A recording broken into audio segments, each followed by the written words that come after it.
È che l'amore è una parola strana, vola troppo, andrebbe sostituita.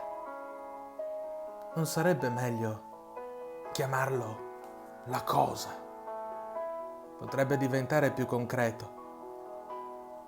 All'inizio io lei l'amavo.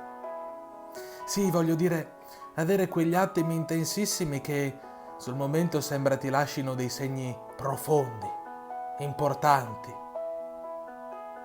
Ma la cosa non è questo. O meglio, non è solo questo.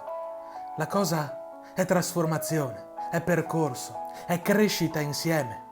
È un patto di sangue stipulato tra due persone e forse, prima ancora, dal destino. La cosa è l'amore. No, è un'altra qualità dell'amore. Una qualità che non rimpiange gli istanti perché diventa la vita. Chissà, chissà se avrò mai la fortuna di farlo, io, questo patto.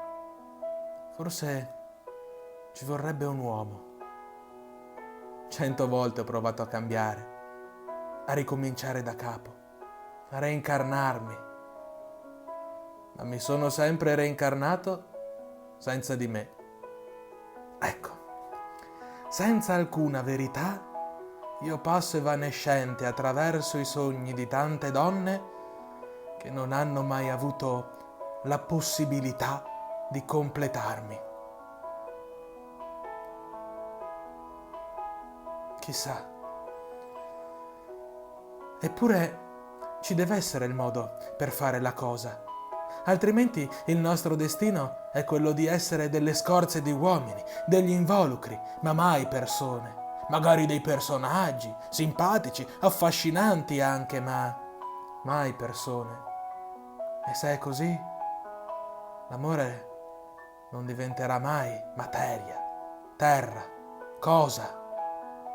Sarà sempre una parola che vola, come una farfalla che ti si posa un attimo sulla testa e ti rende tanto più ridicolo quanto maggiore è la sua bellezza.